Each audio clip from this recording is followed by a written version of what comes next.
Good afternoon, everybody. This is Kenda Bell. I am the Joy Factor Mama, and I support women with boosting their joy factor by raising the level and finding sacred opportunities wherever they are.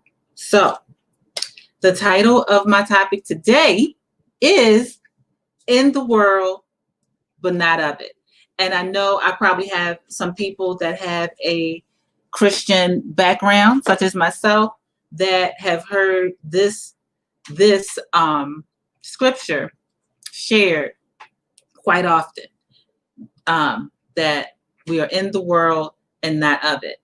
And this scripture really, to me, feels like it fits with what's going on in the world.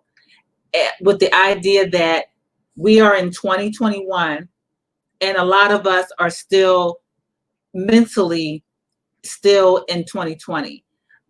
This is the year that has passed has been a challenge for so many people in terms of their lifestyle, the way they saw their lives, the way that they felt that they would be, or where they would be, or who they would be, was shifted because of the whatchamacallit. We saw that racial issues had not progressed, if not gotten worse. We also saw economics being challenged, but that the government had money to give. We also were challenged with making sure that we vote, that they wanted us engaged in a political system. And these are all the trappings of the world. And that's not to say that there are not people that are getting ill day by day. This is not saying that the challenges that people that look like me having are not real and not felt. But one of the things that keeps it going is social media and the news. And I want to challenge you to consider what you watch and what you ingest creates. What we think and what we feel creates. And when we're in the world, there are many challenges, there are many triggers that show up for us in terms of of the basic need, which is a root need to survive.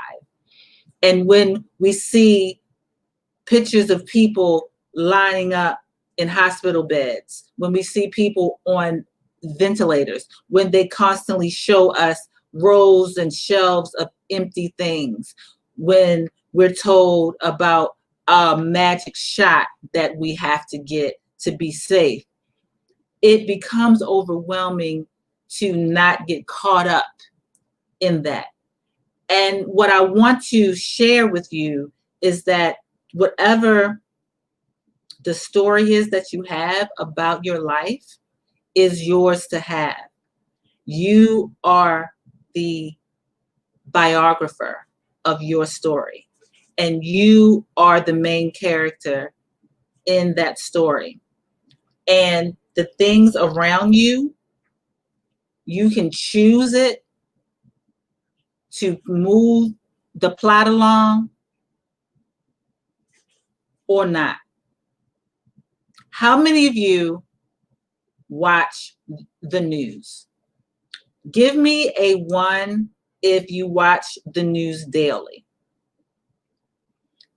Give me a 2 if you watch the news several times a day.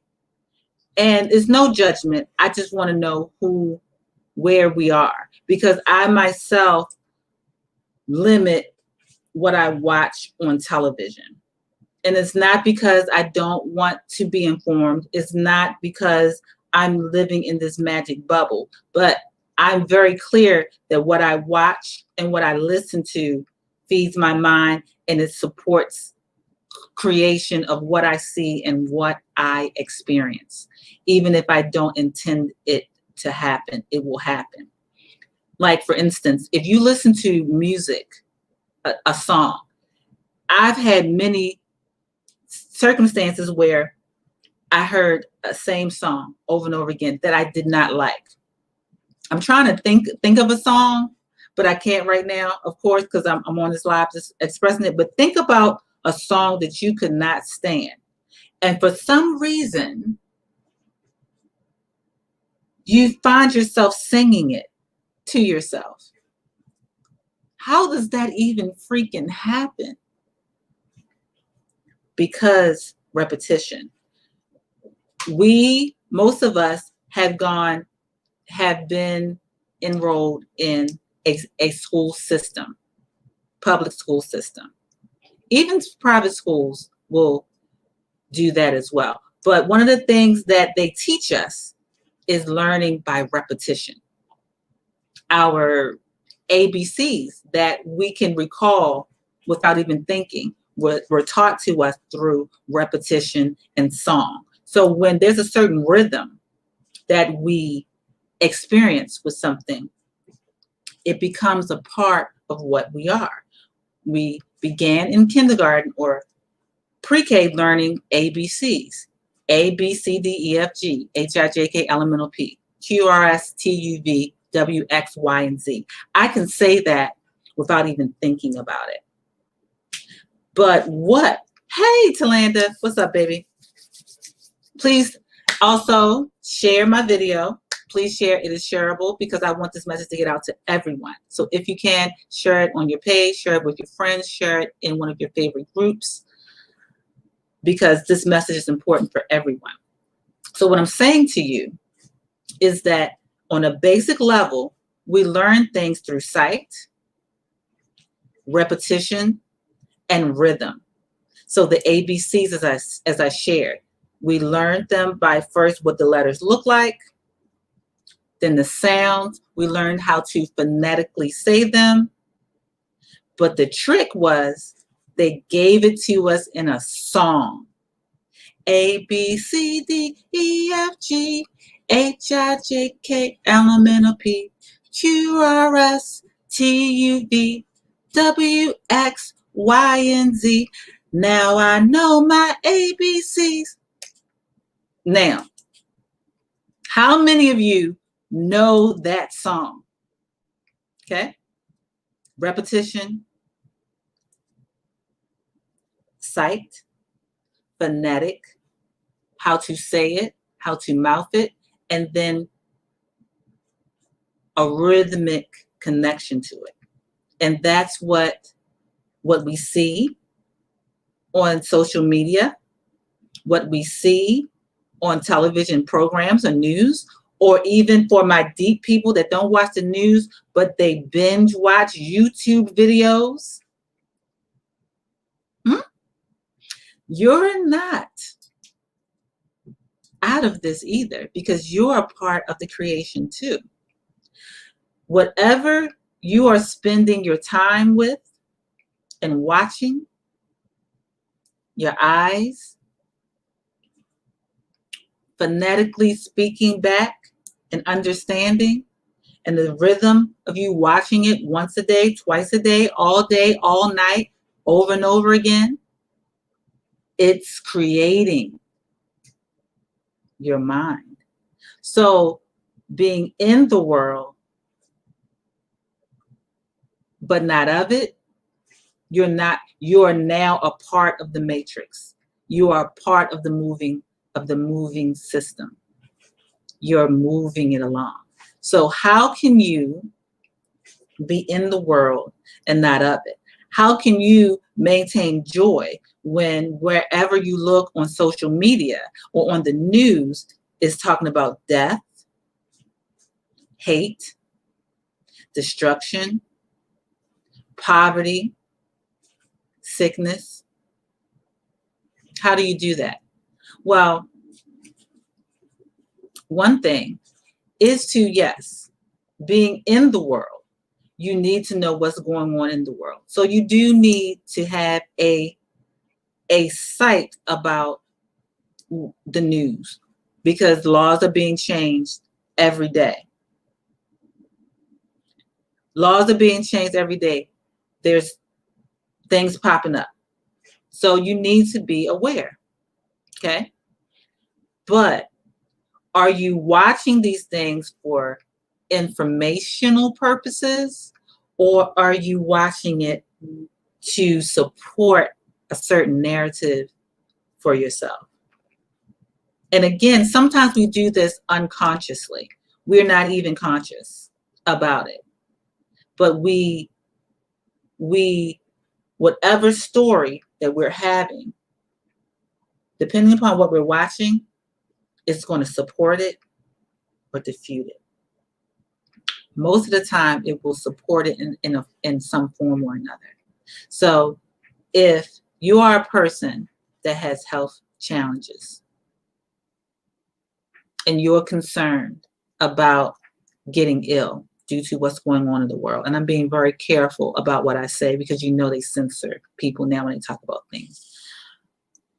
If you are constantly watching something that's telling you that someone in your demographic is at a high risk of falling and succumbing to a disease, how is that going to affect the frequency of your thoughts in your mind for health? Is that, I'm asking a question, and that I want you to think about it, because I can't tell you what it will do. Only you can say, this information, is it affirming me that I'm going to be ill and I'm going to be fatal, and it will be fatal to me? Or is it information for me to eat better, to start looking at and feeding the story of, I may have health challenges, but this health challenge is a growth opportunity for me to eat better, to exercise, to have a better disposition about my existence, because I'm not fearful of dying, but I'm more focused on living. So what does that mean?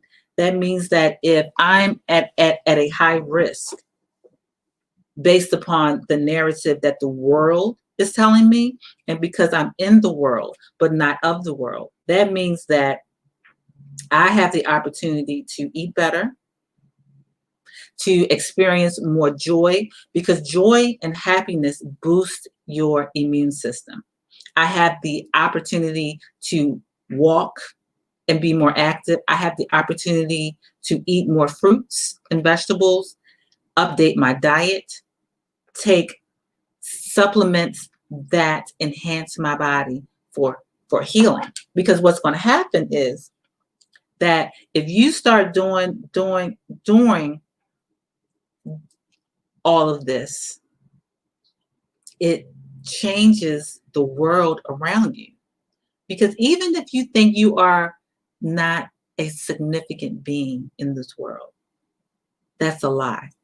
They all need us. If you were not significant, they would not be putting out programs for us to watch and see. Hey, Relentless, I ain't seen you in a minute, brother. Good. What's up? You are the creator of this world. Do not let them think that you aren't, because if you weren't, they would not be giving you so much information to feel. Okay, so I want you all to understand that you can be in the world, but not of it. And being not of it does not mean that you are a spiritual snob. What it means is that you are aware and in tune that you create your life, that you are the biographer of your life story. So if myself, and I love to share this testimony, I was diagnosed with breast cancer in 2017, in March of 2017. I, rather than being fearful of living, of being fearful of dying, but focusing on living, got my mind together, which birthed the joy factor, because I knew I had to boost my joy factor about my life. And what that included was me evaluating the way that I see my world and the information I was taking in. Because when you hear cancer, you hear death, you hear fatality, you hear loss of weight, quality of life, loss, all of those things. So if I would have let the world tell me that I was going to die, or I was going to lose weight, I was going to have chemo, and my life was just never going to be the same, I might not be talking to you right now. What I did was I decided I am in the world, but not of it. So therefore, what the world narrates for my life, as far as not being healthy and dying, that's not my story.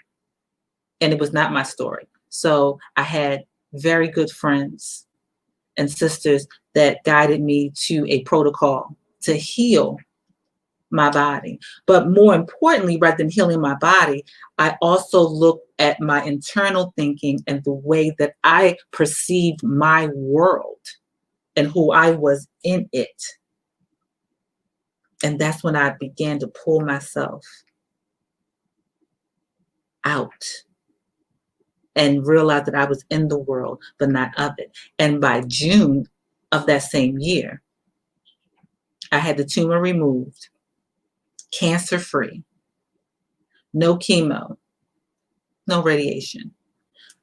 But the most valuable thing that I got about it was a renewed perspective of I create my own story.